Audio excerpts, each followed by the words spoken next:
Hello, everyone, and welcome to another episode of Hanging Out for a Living. I'm your host, Teresa, and today we're joined by someone who's truly changing lives, Chella Diaz. After spending 15 years in the corporate world, Chella made the bold leap into entrepreneurship. How many of you can relate to that?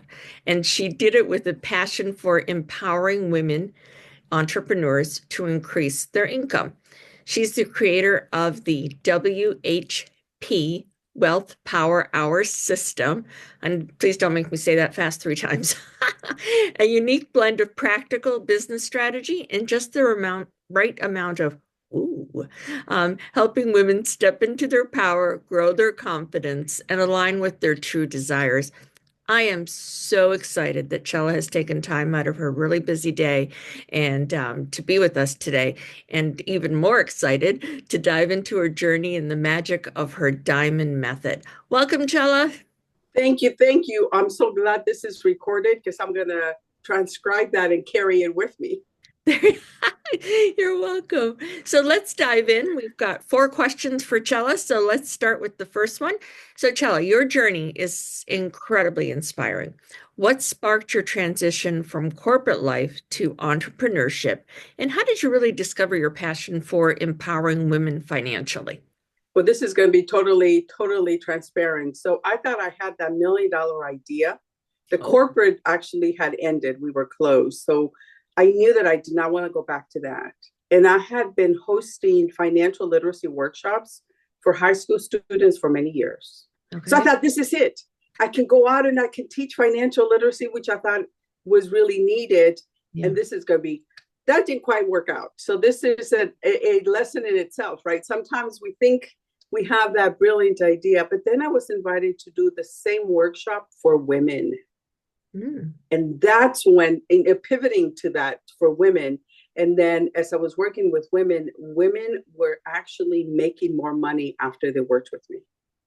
And I thought, hello, this is it. It This is is. it. Yes. And It that's is. how the transition happened. But, it's a lesson. Sometimes you think you're going to go right, but then you're guided to go in a different direction. Absolutely. And to your point, it's really important to be open to being able to pivot and say that giving yourself permission to do that instead of having blinders on and going with what you initially thought of. So good for you. Kudos for that. So, can you share the story behind the diamond method? How did it evolve really, and what makes it so impactful for women you coach? Brilliant. So Diamond Method is just that. And I don't want us, the haters, to comment on this, but it's Diamond Method because I believe that women, we are dulling our light.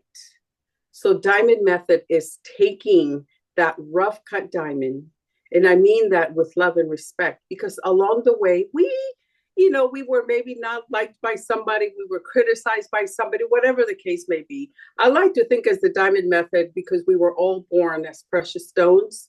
And along the way, we were throwing some dust, maybe a little mud along the way. So I like to take women and guide them and take that diamond and let release what no longer serves them so they become that shining bright light that we're meant to be as entrepreneurs.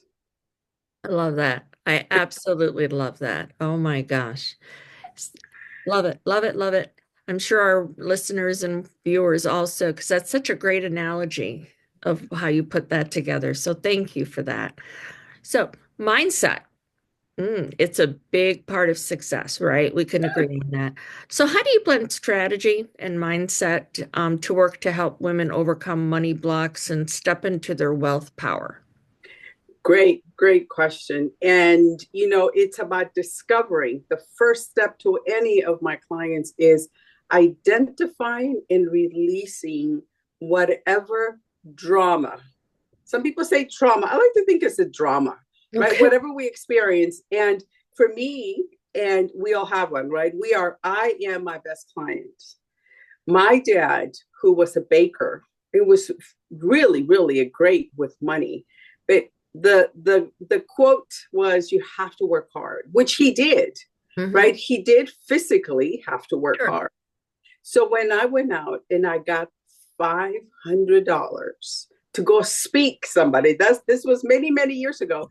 The amount doesn't matter. But my body went against, because all my life it was, you have to work hard, you have to work hard. Sure. Well, standing in front of a classroom, how is that working hard? It went against everything. So we all have such a story. So it's about identifying what was that led you to believe that you couldn't shine your light, that you couldn't show up, that you couldn't voice your opinion. Sure. And all of those apply to me. But once we identify with that, then we take the lesson, because everything has a lesson, in my opinion, I agree. right? After Yeah. we clear the dust, everything has a lesson. But identifying what that is, taking the lesson, and then stepping into whatever that is that you want to achieve and do. Absolutely. Yeah, I totally agree with all those points said.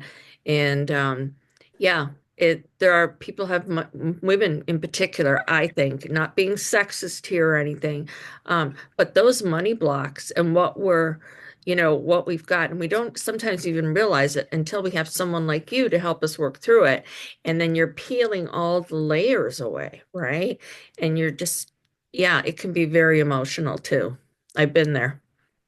And you know what? We've been told it's about girls are not good with money. Girls don't Yep, know how to do this.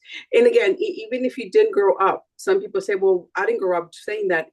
When we don't hear adults talking about money, it's whatever that impression, whatever that child walked away with.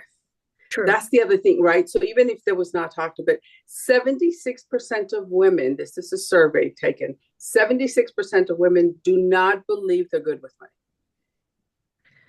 Wow. That's wow, that's a crazy statistic. That Yeah. is wild to even Yeah. think that. Absolutely. Wow. And it's amazing. Children watch their parents, watch other adults, and even if they're not talking about money, there's all the residual of the money, right? Like their home, their car, vacations, things like that. And yeah, that's massive about the impression that makes. And yeah, I'm so glad you said that, Teresa, because the one thing that just came to me is all of that is absolutely true. But even as far as going to the grocery store, Ah, yes. right? And what do Yeah, they have at the, near the cash register? They have all those things. If a kid says something, and I know it's like, this is not a parenting show, but it's about the language we're using. If a child says, "Ooh, can I buy this?" right. A lot of the parents or the adults say, "We can't afford that." Yeah. What if by simply changing, it's like, you know what? Why don't we talk about that when we get home and see how we can make that happen? See, that's brilliant. That's absolutely brilliant. It doesn't, yeah, absolutely. What a way Right to now, you're manage that. making Yeah. right now you're making them part of the decision, Hmm. and it's something that I practice with my own children. If they wanted something, we worked it out. Right, Sure. they Yeah. saved money, Yeah. but I got to tell you, halfway through, the deal was they brought in 50%, and then we gave them the additional 50%. 50. So Sure. it's not even 100%. But a lot of the times they change their mind. They're like, "Yeah, no, we don't want that anymore." Exactly. It's an Right? impulse buy because Yeah. it's right there. And that's why they put it exactly where you said, right by the cash register. Absolutely. Um, that's interesting. I was at the grocery store. This was probably a couple of 3 years ago, and a young mom, to your story, child is in that aisle. Oh, they want that candy or whatever the heck it is. Toy. It was a toy. And mommy, can I have this? And I thought, oh boy, what is she going to say? Yeah. Right. And she looked at him and said, I don't remember his name anymore, but said his name and said, "We're choosing not to spend our money that way today."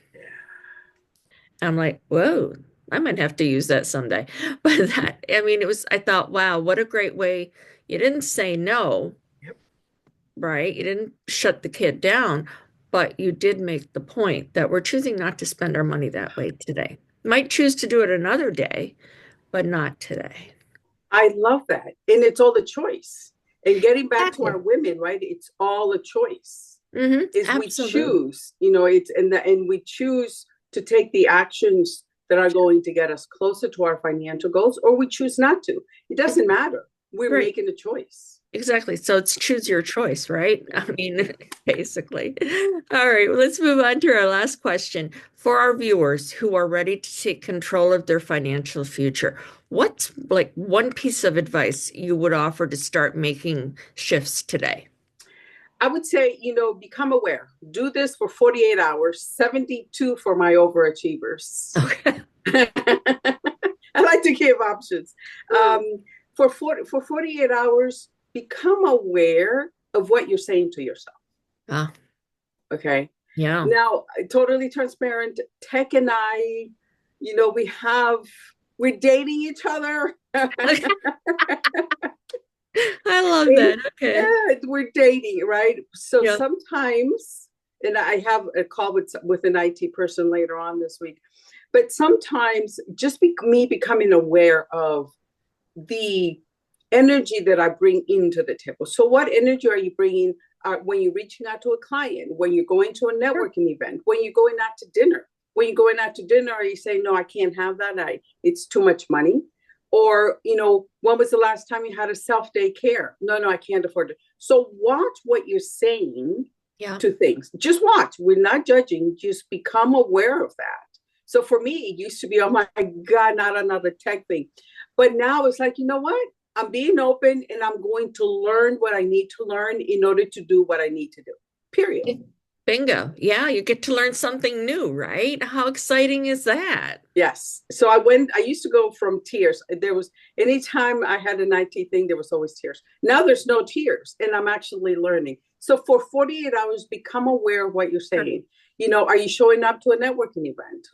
Are you coming? And that's allowing you, because that's going to guide you to what are some of the behind the scenes Sure. limiting beliefs that are happening that maybe you were not aware of. Right. Right. That's That key. self-talk is so important, is Yes. so important.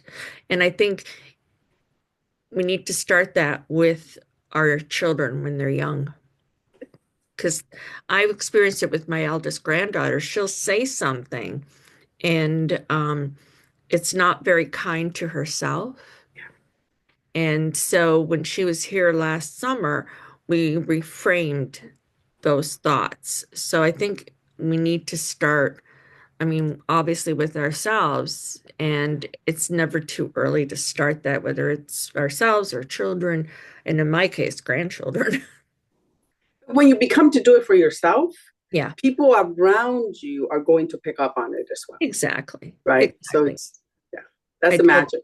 It is, there is magic in that. So, Chella, thank you so much for sharing your incredible insights with us. Oh my gosh, massive golden nuggets here, folks. I hope you're taking notes or took notes. And if not, go back and rewatch this or re-listen.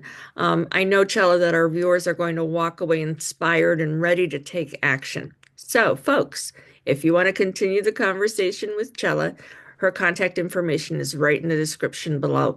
And while you're here, don't forget to give this video a thumbs up, subscribe to the channel, and hit that notification bell so you won't miss a future episode. Until next time, keep creating the life you love. Bye, everybody.